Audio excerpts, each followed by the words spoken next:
Então, boa noite a todos, bem-vindos a mais um encontro aí do nosso evento de educação em doenças raras e da imunidade. Hoje a gente tem o prazer de receber a doutora Regina Tibana. Ela é doutora em pneumologia pela Unifesp, especialista em pneumologia pela Sociedade Brasileira de Pneumologia e Fisiologia e professora da Faculdade de Medicina da Uninove. E hoje a gente vai contar com o apoio da Boehringer Ingelheim. Quero agradecer a Leda, que está participando aqui hoje com a gente também. O tema vai ser paciente com pneumopatia intersticial, a importância da equipe multidisciplinar. Tá? Então, inicialmente eu vou passar um vídeo institucional da empresa e depois eu já passo a bola para a doutora Regina e ela vai dar a aula. Tá? E só lembrando que a Josi vai colocar no chat o link de presença, então por favor vocês preencham a presença lá clicando no link.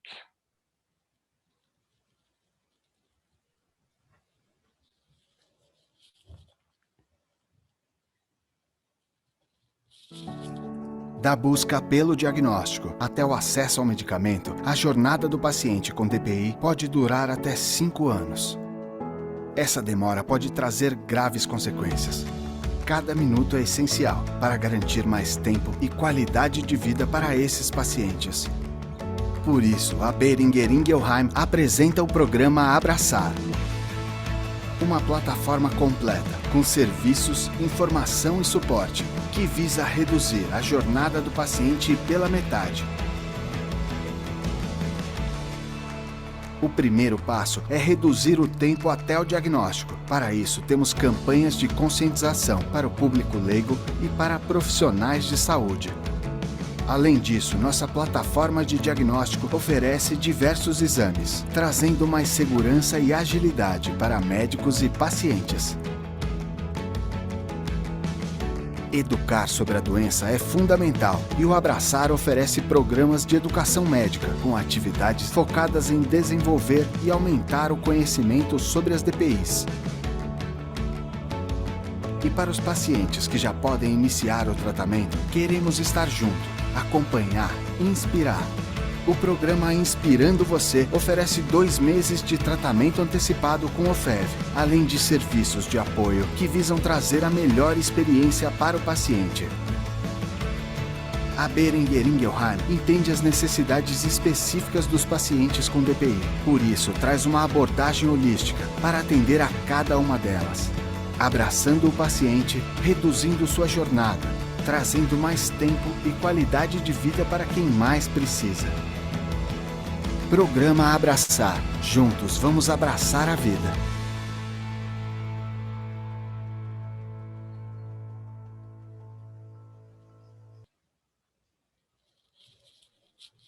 Obrigado, Regina. Então, por favor, pode começar. Obrigada, pessoal. Boa noite. Eu agradeço o convite, para participar e falar para vocês sobre doença pulmonar intersticial. Foi bem legal essa introdução, porque a gente vai falar bastante da importância, Eu vou falar para vocês da jornada do paciente, que é um assunto que eu tenho gostado cada vez mais de estudar. E não é só o diagnóstico que tem atraso, Vocês vão ver o atraso ao cuidado. E é muito interessante a gente compartilhar com os outros profissionais que esse cuidado se estende muito, vai muito além do cuidado do médico especialista em doença pulmonar intersticial, o pneumologista. Então, esses são meus conflitos de interesse. E aí, como eu sei que a gente tem, os profissionais não médicos, eu vou falar um pouquinho, bem rapidamente, sobre o que são as doenças pulmonares intersticiais. Então, as DPIs são um grupo muito grande de doenças, Existe aí um relato de que existem mais de 200 condições, E esse grupo é extremamente heterogêneo. E numa tentativa aí de facilitar um pouco o entendimento, existem várias propostas de classificação. Então, a gente acaba classificando as doenças pulmonares intersticiais baseado nos seus achados clínicos, tomográficos e, às vezes, da biópsia pulmonar. Nesse grupo se agrupam não somente as doenças lá do interstício do parênquima pulmonar. Então, a gente acaba também acompanhando os pacientes com doenças da pequena via aérea, nos casos das bronquiolites, as doenças do preenchimento alveolar, as vasculites pulmonares, além das próprias doenças pulmonares intersticiais, tá? E esse grupo, como ele é muito grande e é um grupo de doenças raras, né? Então, o seu diagnóstico e tratamento acaba sempre sendo um desafio, mesmo para a gente que é especialista em doença pulmonar intersticial. Então, eu gosto bastante dessa classificação, né? Essa classificação é da diretriz brasileira, né? Da Sociedade de Pneumologia. Ela já tem 10 anos, né? Mas ela continua muito atual. Então, a gente pode classificar as doenças pulmonares intersticiais em doenças de causa conhecida, doenças de causa desconhecida, que é o grupo das idiopáticas, um grupo de doenças associadas aí à proliferação do tecido linfóide pulmonar, as doenças granulomatosas, e aqui um grupo que eles chamam de miscelânea, que é um grupo de doenças mais raras. Sempre na nossa abordagem diagnóstica, a gente quer descartar o quê? Né? Se essa doença tem uma causa conhecida ou não. Por quê? Porque dentre as doenças pulmonares de causa desconhecida, a gente tem a fibrose pulmonar idiopática, que é o protótipo da doença pulmonar intersticial fibrosante, e a doença até então considerada mais grave, né? A doença de pior prognóstico. Apesar dessa figura ser bastante antiga, ó, ela é de 1998, ainda ela é extremamente atual, por quê? Porque a fibrose pulmonar idiopática é a doença pulmonar intersticial com menor sobrevida. Acho que quando a gente fala isso, né, esse slide é de 98, a gente está falando isso antes da era do tratamento para fibrose pulmonar idiopática, que começa em 2014. Mas a fibrose pulmonar idiopática, ela é a doença de pior prognóstico, né? Então, ela é uma doença progressiva, caracterizada pela perda da função pulmonar. Então, ela sempre se destaca e entra aí como uma necessidade de diferenciação entre as outras doenças pulmonares intersticiais pela sua mortalidade, né? A média de sobrevida da fibrose pulmonar idiopática sem tratamento fica em torno de 3 anos, o que é muito parecido com a sobrevida hoje do câncer de pulmão, também sem tratamento. Então, a fibrose pulmonar idiopática, como eu falei para vocês, ela se caracteriza por uma perda progressiva e irreversível da função pulmonar. Quando a gente fala de função pulmonar, o nosso principal parâmetro é a capacidade vital forçada, né? E aí essa figura, o que ela ilustra aqui para a gente? Eu sempre falo, depois dos 25 anos é só ladeira abaixo em relação a várias coisas, inclusive em perda de função pulmonar. Então, todo indivíduo, ele perde função pulmonar após os 20, 25 anos, tá? Existe uma perda fisiológica em torno aí de 30 ml por ano. O paciente com fibrose pulmonar idiopática perde no mínimo 5 vezes mais que isso, tá? Então, é isso que vai levando, né, a deterioração, né, da função respiratória e leva o paciente à insuficiência respiratória crônica, tá? E isso vai causar mortalidade. Então, esse ainda é o nosso principal parâmetro, né, para desfechos de estudos clínicos e para acompanhamento do doente também.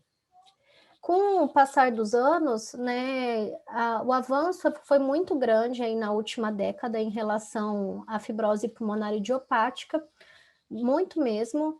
E aí agora as outras doenças pulmonares intersticiais fibrosantes, né, elas vêm sendo melhor estudadas. E o que a gente observa? Que a gente tem outras doenças pulmonares intersticiais que também causam fibrose do parênquima pulmonar, e algumas podem levar a um comprometimento tão importante e um comportamento de doença muito semelhante à fibrose pulmonar idiopática. Esse aqui é um slide de um estudo, né, do InBuild, né? O InBuild foi um estudo desenhado para avaliar as fibroses pulmonares não FPI, que tem essa característica progressiva, né? E esse aqui é o braço placebo, braço não tratado, e esse é o braço placebo do estudo Impulses, que estudou o nintedanib na fibrose pulmonar idiopática. Então, a gente pode observar aqui na linha preta, né? Então, paciente não tratado com FPI, né? E nas outras linhas, essas linhas que aparecem, não sei se para vocês em azul, para mim elas aparecem em azul, essas outras linhas mostram as doenças outras que não FPI que podem ter um comportamento igual, né? Então, a despeito do seu melhor tratamento, elas podem ter uma evolução também tão desfavorável e um prognóstico tão ruim quanto a fibrose pulmonar idiopática. Qual que é o cenário das doenças pulmonares intersticiais aqui no nosso meio? Isso já está até atualizado, mas ainda não foi publicado, né? Foi tema de uma tese que foi defendida mês passado aqui na Unifesp. Então, são mais de 1.400 casos, mas a distribuição é a mesma, né? Então, em primeiro lugar, quando a gente fala de doença pulmonar intersticial, aqui no nosso meio, a gente tem a pneumonia de hipersensibilidade, que é uma doença pulmonar intersticial associada à exposição ambiental, principalmente mofo e antígenos aviários, passarinho, travesseiro de pena.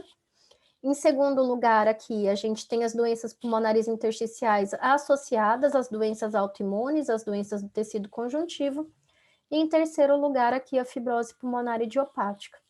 Dentre todas as doenças pulmonares intersticiais fibróticas, a gente tem aí em torno de 40% das doenças que vão poder evoluir com um fenótipo progressivo semelhante à fibrose pulmonar idiopática. Como é a abordagem diagnóstica das doenças pulmonares intersticiais? Como eu falei para vocês, sempre o nosso diagnóstico é ir atrás de alguma causa associada, né? Então, por exemplo, né, o Dr. Newton tá lá com um paciente artrite reumatoide, doença pulmonar intersticial. Muito provavelmente essa doença pulmonar intersticial está associada à artrite reumatoide ou à esclerose sistêmica.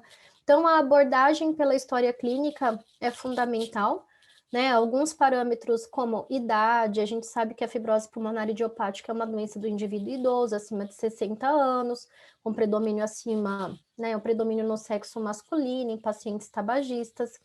A gente precisa fazer uma avaliação cuidadosa do uso de medicamentos, porque algumas medicações podem causar doença pulmonar intersticial. Avaliar as exposições potenciais no ambiente de trabalho e principalmente no ambiente domiciliar, no ambiente doméstico.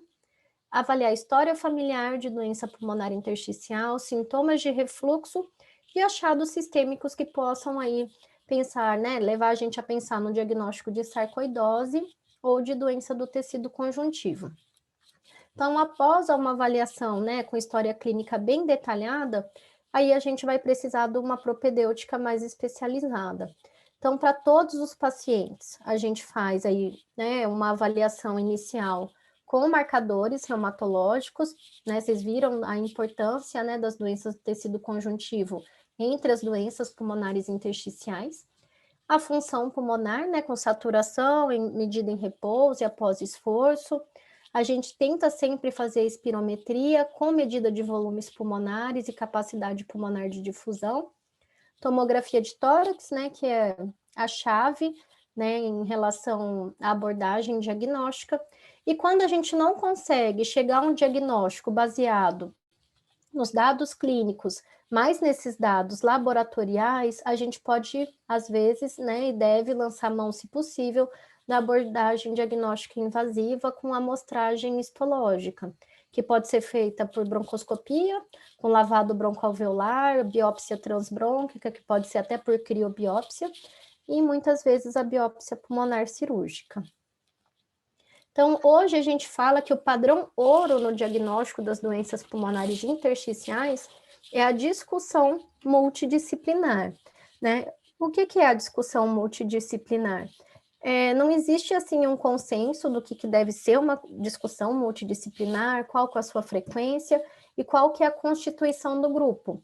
Mas, geralmente, ela é, né, gerenciada por um médico pneumologista, especialista em doença pulmonar intersticial, e os casos são discutidos com alguma frequência, né? Na Unifesp a gente sempre faz as reuniões semanais, às terças-feiras, né? Lá é o Dr. Carlos Pereira que comanda o grupo, na presença do radiologista, do patologista, né? E aí a gente tem que lembrar que a gente precisa dos outros colegas, também médicos, né? Cirurgiões torácicos, o colega da reumatologia, né? Muitas vezes a gente consegue levar o colega até a reunião e é muito enriquecedor para que a gente possa discutir esses casos mais complexos e tentar chegar aí num diagnóstico final.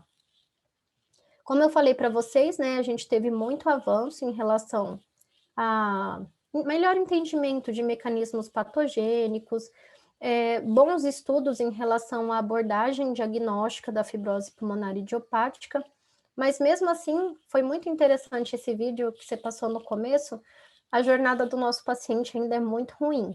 E aí a gente pensa, nossa, a jornada é ruim porque a gente está aqui no Brasil. Não, a jornada é ruim em vários locais.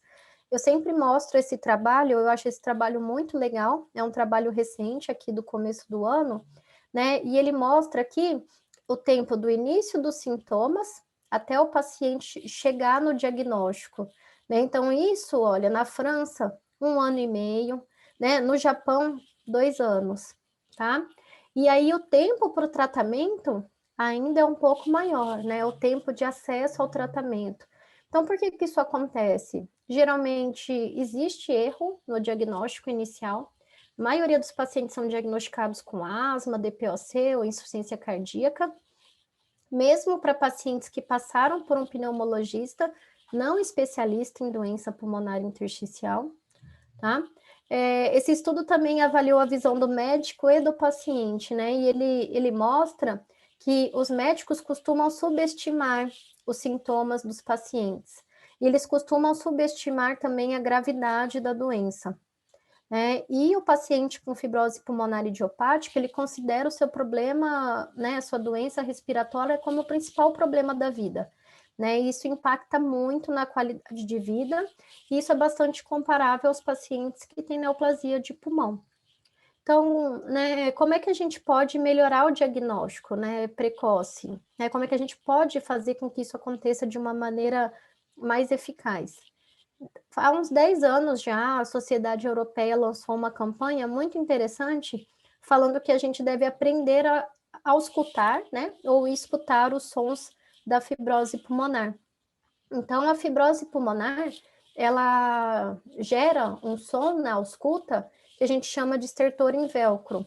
E esse som, ele parece mesmo, eu acho ele um pouquinho mais fino, mais delicado do que a abertura lenta do velcro, tá?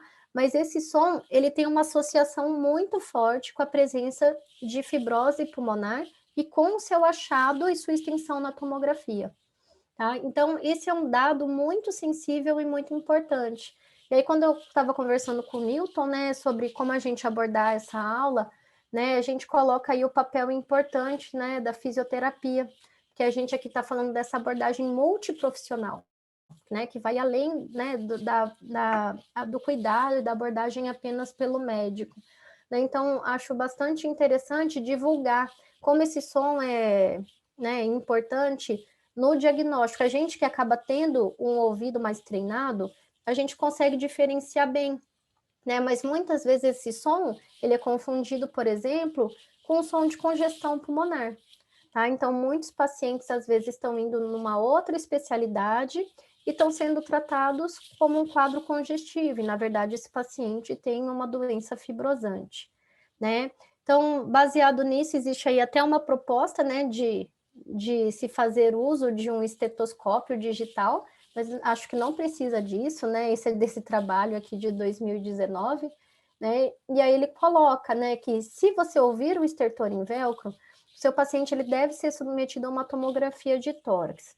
O raio-x de tórax não é um bom exame para doença pulmonar intersticial. A tomografia de tórax é o nosso exame chave, né, em todo o processo diagnóstico. E aí a gente vai para aquela abordagem que eu falei para vocês, em tentar identificar uma causa ou não, né? Quando a gente não identifica a causa, o nosso grande diagnóstico diferencial aí é a fibrose pulmonar idiopática, dada a sua gravidade.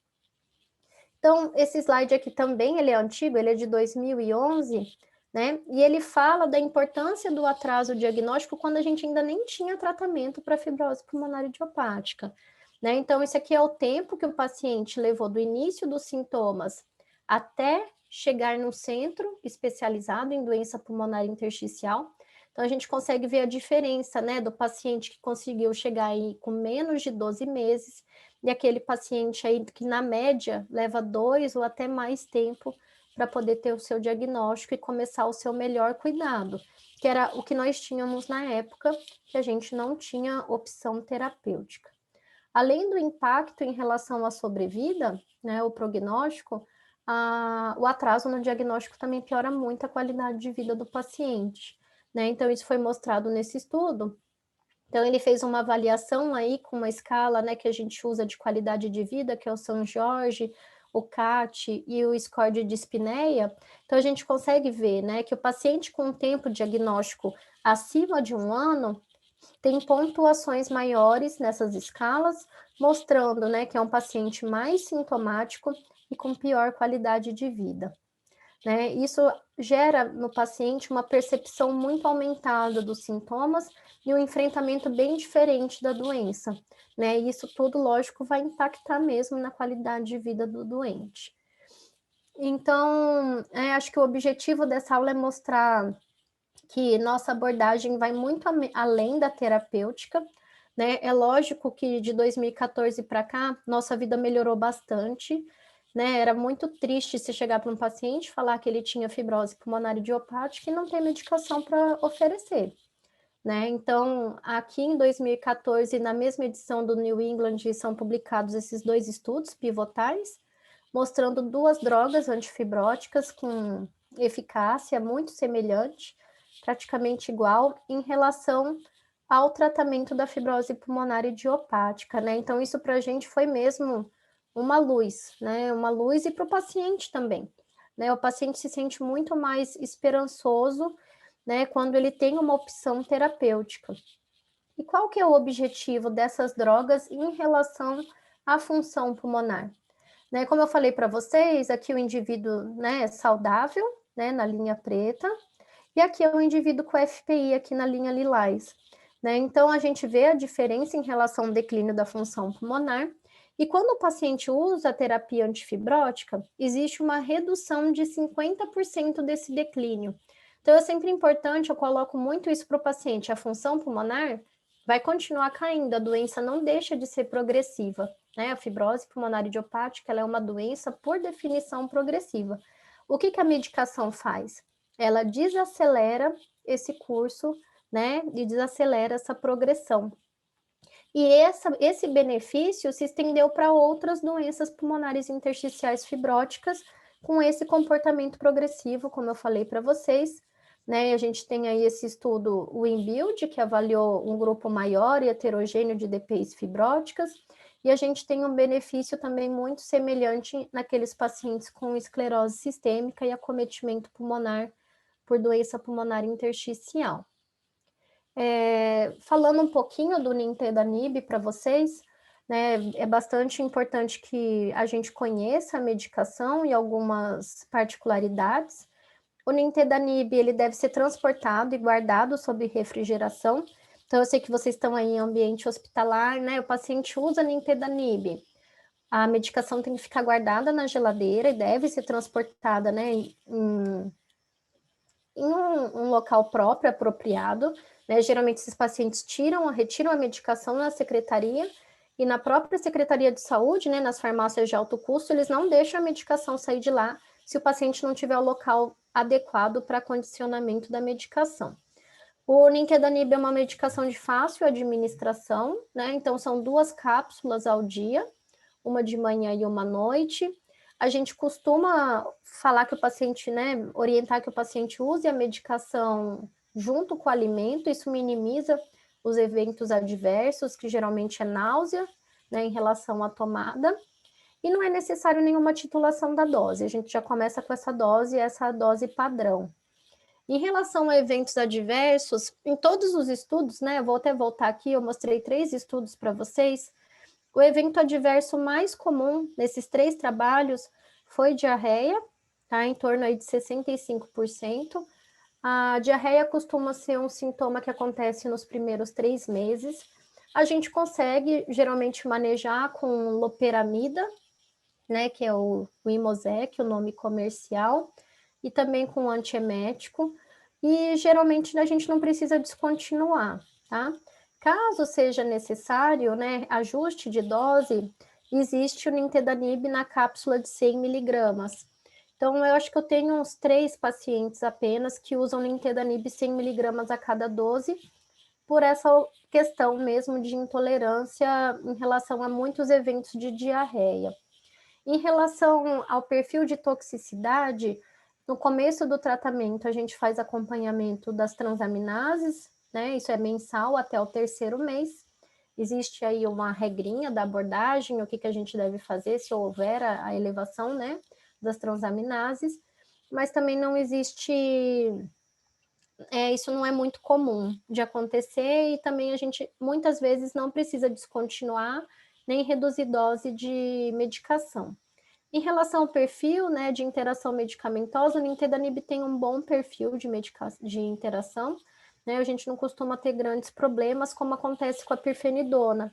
A pirfenidona é uma medicação que tem um perfil de interação bem maior, acaba por isso, né, o nintedanib muitas vezes sendo escolha aí, porque a nossa população de pacientes é bem idosa. Então, né, falando aí do tratamento que hoje a gente tem disponível, né, aí desde 2014, né, o que a gente tem visto aí nos estudos de vida real, que são os estudos que costumam mostrar para a gente dados de sobrevida. Como a fibrose pulmonar idiopática é uma doença rara, estudar sobrevida, mortalidade nos estudos de FIP é praticamente impossível, né? O N teria que ser muito grande, e aí isso não seria possível pela raridade da doença. Então, esses estudos de vida real, eles têm mostrado para a gente o benefício da terapia antifibrótica em estender a sobrevida. Então, hoje a gente tem eu tenho um paciente que está tratando desde o estudo aberto que a Boehringer fez aqui no Brasil, né, em 2015. Então, tem um paciente que está usando medicação há 7 anos, né, paciente usando medicação há 5 anos. Então, pacientes que antes estavam aí com uma sobrevida média esperada em torno de 3 anos e meio, 4 anos. Então, para o paciente, isso é muito significativo, né? Mas não são só esses fatores que se associam à mortalidade, nem na FIP, nem nas outras doenças pulmonares intersticiais. Então, como a gente já tem uma terapia muito bem estabelecida em relação ao seu benefício, né, ela não cura a doença, existem outros estudos clínicos em andamento, né, com terapias, mas tem surgido muito mais estudo focado em relação à qualidade de vida e a outros fatores que a gente deveria abordar, né? Então, tratar o paciente com doença pulmonar intersticial não é só prescrever a medicação, isso é uma pequena parte, né? Então, onde que vai entrar a equipe multiprofissional nessa abordagem? Eu acho que isso que a gente agora tem que avançar muito mais, não só aqui no Brasil, né, como eu mostrei para vocês, em vários outros lugares. Então, a gente tem dados, se vocês verem, são todos estudos recentes, mostrando, né, que a mortalidade ela está associada a menor renda per capita, nível educacional, local de moradia. Então, se mostra pacientes que moram, né, esse estudo aqui é um estudo que foi realizado nos Estados Unidos, pacientes de zona rural, né, os pacientes que moram no ambiente rural, eles têm maior mortalidade também, né? Pacientes com sarcopenia, né, que é a perda de massa associada à redução da força muscular. Esses pacientes também têm marcadamente um pior prognóstico, né, e eles acabam morrendo por insuficiência respiratória crônica, e é bastante interessante que o declínio da atividade física, ela não é proporcional ao declínio da função pulmonar, né? Por quê? Porque a gente tem outros fatores associados, né? Então, a gente tem as comorbidades, às vezes o nosso paciente é cardiopata, né? Nosso paciente tem fadiga, uma fadiga que vai muito além da sarcopenia. O nosso paciente tem transtornos psiquiátricos, né? Então, tem as questões de ansiedade, depressão, que também devem ser abordadas para oferecer um melhor manejo. E aí, nesse outro trabalho, né, eles avaliaram quais são os padrões comportamentais e psicológicos nos pacientes com FIP. E o que eles identificaram? Que os nossos pacientes têm pouco conhecimento sobre a doença, né? E isso é bastante ruim, né? Eu sempre falo, paciente que não consegue entender, né, a doença, o prognóstico, o seu enfrentamento é muito diferente. E na Europa, mesmo nos Estados Unidos, é não muito comum, isso é uma reclamação também, né, das equipes multiprofissionais fora do Brasil, mas é bem mais comum do que aqui para a gente. Eles têm uma equipe de enfermagem dedicada, né, para os pacientes. Ele tem uma enfermeira especialista em doença pulmonar intersticial, e essa enfermeira ela é responsável pelo aconselhamento do paciente, a educação do paciente e o monitoramento também, né? Eles fazem muito monitoramento remoto, então ligação, perguntar para o paciente como é que ele está, se ele está usando a medicação, né? Então aqui, ó, a gente resolve o problema da má adesão ao tratamento medicamentoso. Muitos pacientes acabam interrompendo a medicação no início do tratamento por conta dos eventos adversos, mas porque esse paciente não tem uma proximidade com uma equipe que possa orientá-lo no manejo. Outro problema identificado, né, é o baixo nível de atividade física, né, e a perda de massa muscular. Então, aqui entra, né, de maneira muito importante a reabilitação cardiopulmonar, que aí também entra como um outro problema. A gente sabe que em nenhum lugar do mundo tem centro, né, de reabilitação cardiopulmonar suficiente, mas a gente deve estimular e colocar o nosso paciente, né, para fazer atividade física de preferência supervisionada. E aí entra, né, sempre o fisioterapeuta como o braço direito do paciente nesse momento. Lembrar da prescrição, né, do oxigênio, mesmo com aquelas recomendações formais, mas existe um benefício da oxigenoterapia para o paciente com fibrose pulmonar idiopática e que tem apenas a queda da saturação no esforço. Isso melhora a qualidade de vida, alívio de dispneia, e o paciente se sente mais confiável, né, confiante para poder realizar a atividade física. E a orientação nutricional, que é super importante na manutenção aí da massa magra. Outros problemas, né, que são identificados são depressão, ansiedade e abuso de álcool. Nesse estudo, o abuso de álcool chegou em torno, né, de 30% a 35%, bastante alto. Né? Esse estudo aqui é um estudo que foi realizado, não lembro agora qual país da Europa, mas era um valor bem mais alto do que o populacional lá para dentro do país. Né? Então, olha a importância, né, do suporte do acompanhamento psicoterápico do paciente com fibrose pulmonar idiopática. Então, aqui a gente já coloca vários, né, vários profissionais que deveriam estar envolvidos, né, no tratamento desse paciente. E quais são as necessidades dos pacientes que vivem com doença pulmonar fibrótica? Então, isso aqui é um estudo que foi voltado para os pacientes, né, e ele coloca quais são os principais problemas ou as principais necessidades apontadas pelo paciente. Então, aqui o planejamento de como viver com a doença, e acaba de novo, né, até redundante, a importância aí de toda a equipe, o médico especialista, a enfermeira especialista, e uma atenção centrada no paciente, tá? Manejo dos sintomas e os cuidados paliativos. Então, para isso, né, a gente tem que tentar manter o nosso paciente ativo, né? Aqui, novamente, o monitoramento, que sempre que possível, né, a gente pode ter uma equipe dedicada para isso, né? O médico não pode fazer tudo isso, né? A gente nem consegue, a gente nem tem expertise para isso, né? Então, né, eu preciso do suporte psicoterápico. Isso o psicólogo vai fazer, né? Eu preciso do suporte para o meu paciente nutricional, eu preciso que meu paciente faça atividade física. E para isso a gente tem aí né, ótimos fisioterapeutas muito habilitados em fazer reabilitação cardiopulmonar. Quando a gente fala de outros, né, profissionais, entram aí várias questões legais, né? E aí aqui, né, o suporte do assistente social é extremamente importante, né? Principalmente quando a gente fala em dificuldades de acesso à medicação. Eu falo que toda vez que eu faço um diagnóstico, que eu inicio o tratamento, eu fico com dó do paciente no final da consulta, porque eu acho que é tanta informação que eu tenho certeza que o paciente não consegue absorver nem 15% do que eu falei, e ainda chega no final da consulta, eu entrego para ele um bolo de papel com várias receitas, é papel para ele levar para a Secretaria de Saúde, é orientação para ele entrar no programa de acesso. O paciente vai receber uma negativa do plano de saúde ou da secretaria, então ele vai precisar recorrer de outra maneira ao acesso à medicação. E nisso, né, o serviço social engajado e atuante ajuda bastante, né? Então, é acesso à medicação. O paciente precisa de oxigenoterapia. A gente tem um programa ótimo em São Paulo, que é o programa Pulmão Paulistano, mas o paciente precisa do caminho para conseguir chegar até lá, né? O paciente precisa do caminho para a realização, às vezes, de vários exames, né? O encaminhamento para um serviço de transplante pulmonar. Então, a gente sabe que isso também dificulta essa jornada do paciente. E as questões de final de vida, né? Isso daqui é bem difícil para o paciente. Eu tenho um paciente que está usando medicação desde 2018. Ele ainda está muito bem, ele está ótimo. Esse paciente, ele tem 72 anos, super ativo, faz tudo, viaja com o neto. Mas ele já começou a ter dispneia num grau que ele não tinha antes.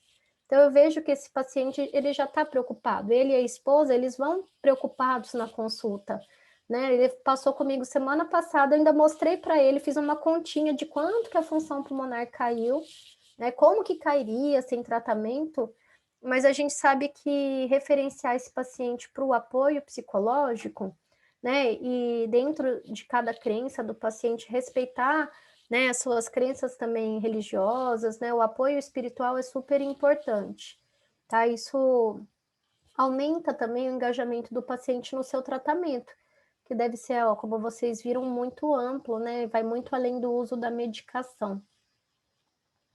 E aí, esse aqui é só terminando, falando para vocês quais as barreiras aí para o melhor cuidado na fibrose pulmonar idiopática hoje. Então, em relação, acho que os centros e equipe clínica, esse é um trabalho que foi realizado com médicos e pacientes também. Existe ainda uma falta de conhecimento sobre o diagnóstico e o prognóstico da doença, tá? Os médicos acabam subestimando muito os sintomas dos pacientes, isso é um dado bastante relevante em vários estudos. Falta de acesso, isso demora o diagnóstico, né? Principalmente a centros especializados, onde existe um patologista, um radiologista experiente em doença pulmonar intersticial.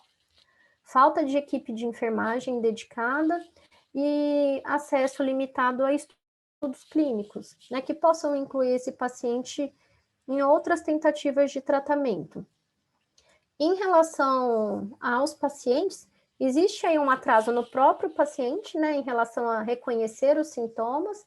Como nossos pacientes são muito idosos, eles acabam colocando a falta de ar inicialmente ao processo de envelhecimento. Como eu já tinha falado para vocês, né, pacientes morarem longe dos centros de referência, também não conhecerem doença, né, o paciente nem imaginava que existia uma doença que a gente chama de fibrose pulmonar. Acesso limitado, né, então, à terapia antifibrótica, a serviço com psicoterapia, reabilitação, e um acesso limitado ao cuidado paliativo. E aí é bem triste que a gente vê que hoje menos de 50% dos pacientes ainda se sentem satisfeitos com o seu tratamento.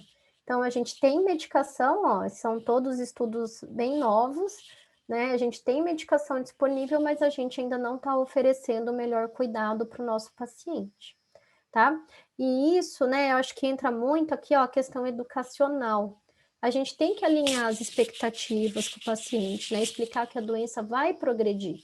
E para isso, dar o melhor suporte para ele nessa jornada, né? Até o final da vida. Então, acho que o manejo terapêutico, né? Eu peguei essa figurinha lá do abordagem diagnóstica e eu trouxe para cá lá falando do manejo terapêutico.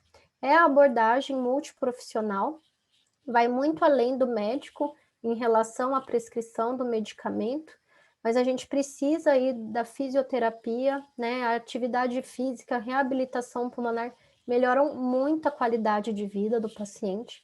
Os dados em relação a prognóstico em doença pulmonar intersticial ainda são um pouco conflitantes, porque a gente não tem muitos estudos clínicos, mas mostra se existe aí, né, não é muito certo falar isso, mas uma tendência em se mostrar também uma melhor sobrevida. O apoio nutricional, então a gente sabe que precisa, geralmente o nosso paciente ele tem baixa massa muscular, né, mas a gente sabe que a obesidade também é um outro polo que deve ser, se possível, né, amenizado, porque isso também traz um fator a mais para a dispneia. Então, o suporte nutricional é fundamental. O suporte psicológico, principalmente em relação à ansiedade, depressão, insônia. E aí, quando a gente fala de ambiente hospitalar, lembrar aí do farmacêutico, né, que vai fazer reconciliação medicamentosa, se ela for necessária. O serviço social, que, infelizmente, no serviço ambulatorial, nem sempre né? A gente tem um assistente social, às vezes em alguns serviços públicos sim, mas em serviço privado a gente não tem acesso a esse profissional fora do ambiente hospitalar. Ele é fundamental em ajudar o paciente aí na jornada. E a enfermagem, né? Como eu mostrei para vocês, a enfermagem ela tem um protagonismo, principalmente nos países europeus, muito grande no cuidado do paciente com doença pulmonar intersticial, porque ela faz todo o manejo, faz educação, monitoramento do paciente, e isso melhora muito o engajamento do paciente com o tratamento, né? Então, isso o paciente ganha em sobrevida e em qualidade de vida. Eu sempre falo para o paciente, ele não quer saber quantos ml de função pulmonar ele vai perder. Ele quer saber se ele vai morrer em tanto tempo, né? Se o sintoma dele vai piorar, se o sintoma vai melhorar, né? Esses são os objetivos do paciente no início do tratamento. Então, a gente tem que tentar centrar a nossa atenção para o paciente, né? E para as suas necessidades, tentando aí oferecer um melhor manejo. Então, essa é a minha mensagem. Queria deixar aberto para discutir. Eu acho que tem até mais para discutir do que para eu mostrar em slides. Então, estou aberta aí para as perguntas. Excelente apresentação, Regina. Essa era bem a intenção que a gente queria trazer toda a importância da equipe multi aí, e que você bem mostrou que o quão difícil é esse acompanhamento das diversas profissões Sim. no manejo do paciente. Isso se estende para qualquer outra doença crônica, especialmente as doenças raras, Sim. né? Então, acho que a ideia da aula de hoje foi perfeita, assim, foi bem comprida. Eu vou deixar aberto para as perguntas, só lembrar vocês que a lista de presença a Josi colocou no chat, então quem ainda não assinou, por favor, o faça. Tá? Então, se alguém tiver alguma pergunta, por favor. Eu queria só comentar sobre o programa de acesso, que você comentou que isso é interessante porque a indústria acaba sendo nosso parceiro, assim, para suprir alguns gaps, assim, do cuidado do paciente, né, em termos de acesso a exame, acesso a acompanhamento psicológico. Então, dependendo do programa, tem variações, assim, o que cobra, o que não cobra. Queria que você comentasse da sua experiência aí com o uso do programa de acesso e como é que os pacientes se sentem em relação a isso. Hoje eu trabalho em centro privado, né, apenas, Newton. Então, no começo, assim, que eu comecei eu falo, trabalhar sozinha, né, que eu saí ali do centro de referência, ainda até hoje, quando eu preciso de revisão da patologia, eu faço sem dúvida, porque essa abordagem, ela é fundamental. Quando a gente tem uma peça, eu falo para o paciente, um pedaço de pulmão é muito precioso. Então, assim, eu preciso muito da avaliação de um médico especialista. Então, quando eu indico a biópsia, o paciente submete-se à biópsia, eu sempre faço a revisão, né? Então, essa é uma das primeiras coisas que eu usei do programa, e é antigo já, faz muito tempo, né, que a indústria tem essa parceria com a revisão da patologia. Na faculdade, como lá a gente atende SUS, né, com os alunos, então essa questão dos exames da propedêutica, então a dificuldade, né, vocês sabem, para conseguir uma tomografia de tórax, uma função pulmonar, acho que esse vídeo já não estava ainda tão atualizado, então hoje a função pulmonar completa também entra aí no acesso, né, e a capilaroscopia, que também é um exame super difícil, né, Newton? Mesmo aqui em São Paulo não é tão fácil a gente conseguir uma capilaroscopia. E por fim, aí na prescrição do medicamento. Eu sempre uso, né, o acesso, os 2 primeiros meses de tratamento, que a gente sabe para quando dá tudo certo, o paciente consegue entrar na farmácia e, né, esperar a medicação chegar, isso daí dá em torno mesmo de uns 2 meses. Então, eu acabo usando bastante, a minha experiência é super positiva, né? Eu só acho muito bom, né? A gente fica muito mais confortável, né? É muito triste você dá uma receita e não saber se o paciente vai conseguir usar a medicação, né? É que é interessante porque hoje em dia tem alguns programas para outras medicações que, por exemplo, já estão incluindo acompanhamento psicológico, entendeu? Então você consegue encaminhar pelo programa para ter um acesso à psicologia, Sim. entendeu? Quando o paciente entra no programa mesmo, Inspirando Você, ele tem acesso à vacina, né? Que é a Pneumo 13, a Prevenar. Tem o suporte psicoterápico, nutricional. Tem uma enfermeira que monitora também, né? Essa questão principalmente do manejo dos eventos adversos. Eles até fornecem também a ondansetrona, a loperamida, né? A gente libera uma prescrição. E também tem a oxigenoterapia, né? Porque mesmo o programa Pulmão Paulistano aqui da prefeitura é perfeito, funciona muito bem. Né? O paciente fica meio assim, quando eu falo que ele vai pedir o oxigênio pelo Uhum. SUS, eu falo, não, pode ir que funciona. Mas demora aí às vezes 15 dias, alguns dias. Então existe essa concessão temporária do oxigênio também, né, pelo programa. Excelente. E eu queria que você abordasse também um pouquinho sobre a questão dos cuidados paliativos, né? Como é que você trabalha isso aí? Você faz isso sozinho? Você pede para encaminhar para alguém? Como é que é a sua jornada no cuidado paliativo desses pacientes? Então, eu trabalho num local que a gente tem equipe de cuidado paliativo, então, quando eu consigo, eu encaminho para eles, né? Mas o manejo do sintoma, hoje, os principais sintomas é dispneia, a gente acaba usando opioide para fazer alívio, existe aí talvez um benefício, sem muito malefício, de uma combinação opioide-benzodiazepínico, mas isso a gente já deixa para aqueles pacientes que estão numa fase mais de terminalidade.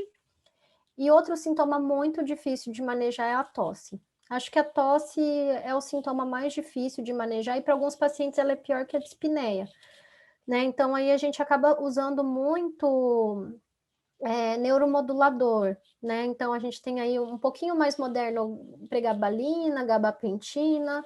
Antigamente a gente usava, às vezes ainda até uso, paciente que responde à amitriptilina, mas não é um benefício assim, então não é o que o paciente gostaria. E aí depende muito do local onde eu tô, né? O cuidado paliativo também é essencial. E o cuidado paliativo não é só manejo de sintoma, né? Não, não. Uhum. É diretiva de final de Exato. vida, isso é muito importante. Toda a programação, né? Sim, extremamente importante, né? É bem Legal. complexo, né? Não É. é prescrever um medicamento, é muito complexo. Não, não, é muito mais profundo, assim. A ideia dessa nossa educação continuada é justamente isso, é trazer, porque parece que o remédio é a solução de todos os problemas, é só a ponta do iceberg, né? O É a resto, ponta. E a gente não pode fazer tudo sozinho, a gente não não, consegue, não é capaz. Não tem não. como, A né? gente precisa desse apoio, realmente. Sim, não tem como. E falando de fisioterapia, né? Tem a- alguma restrição, alguma orientação, alguma coisa que você acha importante, assim, para o fisioterapeuta no manejo, no acompanhamento desses pacientes? Os fisioterapeutas, eles que fazem reabilitação, assim, que eu tenho acesso, são ótimos, né? Assim, eles sabem muito. O que a gente orienta, né, que eles sabem já muito bem, é que para o paciente que desatura abaixo de 88%, se esse paciente não tem hipoxemia em repouso, ele vai precisar de suplementação para esforço. Que eu sempre falo para o paciente, vai andar na esteira, e a reabilitação é cardiovascular e treino de força muscular, né? E vai treinar até chegar no máximo que você conseguir, para cansar um pouco mesmo, porque é isso que vai melhorar a dispneia. Então, para esses pacientes, às vezes a gente precisa mesmo da suplementação de O2. Então, se tiver de saturação abaixo de 88 no esforço, deve ser feita, né? E colocar aí, né, que precisa do treino de força muscular, né? A manutenção da massa muscular, né? Como eu mostrei para vocês, tem até associação com mortalidade, essa perda de massa muscular. Então, ela é muito importante. E aí entra também o apoio nutricional, né? Não adianta a gente, né? Isso para todo mundo, né? Não adianta treinar o músculo se você não tem um aporte proteico adequado. Uhum, excelente. Mas era isso, acho que a gente cumpriu bem esse objetivo da aula de hoje, foi muito boa, foi uma exposição muito completa, assim, eu fico bem feliz. E agradeço mais uma vez sua participação, Regina, Ah, eu que e, agradeço. e agradeço a Leda também, o apoio, em nome da Behringer. Leda, quer falar alguma coisinha? Não, queria agradecer, foi super bacana. Obrigada, doutora Regina. Foi bem. Olha, eu aproveitei bastante também, viu? Muito bom. Ah, que bom, E Leda. agradecer a oportunidade de vocês estarem, doutor Nilton, de promover esses encontros, que eles são sempre muito importantes, né? Sim. Obrigada pela oportunidade, aos dois. Obrigada mesmo, obrigada, Newton. Acho que quanto mais conhecimento a gente disseminar, né, sobre doença Exato, pulmonar intersticial, melhor o cuidado do paciente, com certeza. tá ótimo então. Agradeço a presença aí e conto com vocês nos próximos eventos Obrigada, aí. viu? Muito Um obrigada. abraço e boa noite Obrigada, a viu? todos. Boa noite, Boa obrigada pela noite Obrigado. para todos. participação. Boa noite. Obrigado aí, Josi. Tchau, Josi. Obrigada, Tchau, doutor. Tchau, tchau, Josi. pessoal. Boa noite. Obrigada Obrigada. por tudo. Tchau, tchau. Até a Tchau. próxima.